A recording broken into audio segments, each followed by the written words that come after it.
Le Seigneur soit avec vous. Évangile de Jésus-Christ selon saint Marc. En ce temps-là, Jésus quitta le territoire de Tyr. Passant par Sidon, il prit la direction de la mer de Galilée et alla en plein territoire de la Décapole.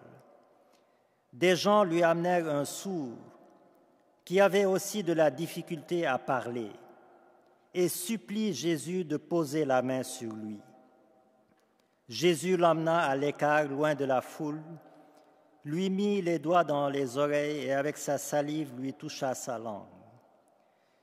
Puis les yeux levés au ciel, il soupira et lui dit « Ephata », c'est-à-dire « ouvre-toi ».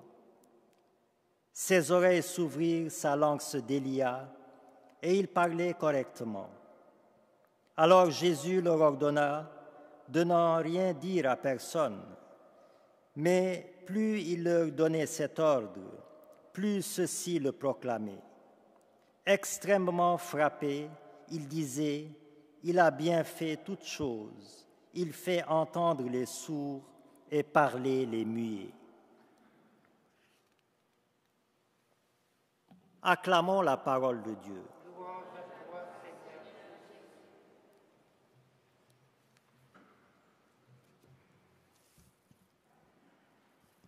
Ephata, ouvre-toi, dit Jésus au sourd muet.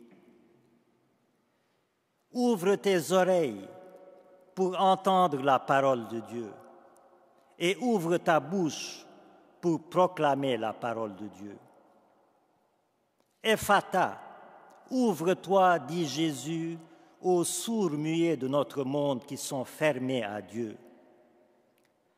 Quitte ton individualisme qui t'enferme en toi-même et ouvre-toi aux autres. Quitte tes pensées négatives sur toi-même et sur les autres et ouvre-toi à la lumière de l'amour. Quitte ta surdité et ton mutisme qui t'empêchent d'entendre et de proclamer la parole qui te sauvera. Jésus est venu pour ouvrir ce qui est fermé, pour ouvrir les portes du ciel fermées par le péché, pour ouvrir les barrières humaines fermées par les différences raciales, sociales, culturelles et religieuses, pour ouvrir les cœurs humains fermés par la haine, par l'orgueil et par l'égoïsme.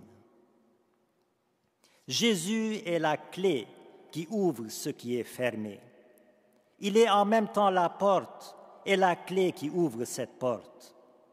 Il est en même temps le chemin et celui qui conduit sur ce chemin. Il est en même temps la vie éternelle et celui qui conduit à la vie éternelle.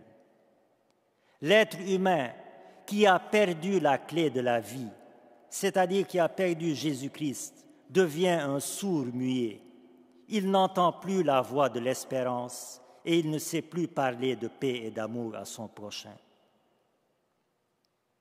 Frères et sœurs, nous sommes toutes et tous concernés par cette parole « Ephata, ouvre-toi ». Parce que nous, chrétiens, chrétiennes, nous sommes les héros de l'Évangile. Nous sommes les porte-paroles de Dieu. Nous sommes les ambassadeurs de Dieu sur terre. Nous sommes le sel de la terre et la lumière du monde. Nous sommes donc appelés à toujours nous ouvrir pour mieux entendre la parole de Dieu et pour mieux la proclamer. L'entendre, bien sûr, avec nos oreilles et la proclamer par notre bouche, mais l'entendre aussi avec notre cœur pour la proclamer par nos actes. Alors, Seigneur, que ta parole Ephata résonne toujours dans nos vies. Ouvre nos cœurs à ton amour et à l'amour du prochain. Ouvre nos esprits à ta vérité. Ouvre nos yeux sur nos péchés et sur la misère humaine. Ouvre nos mains aux besoins des autres. Et fais, Seigneur, que nous soyons toujours des chrétiens ouverts et qui appellent les autres, par nos paroles et par nos actes, à s'ouvrir eux aussi à la bonne nouvelle de Jésus-Christ, notre Seigneur. Amen.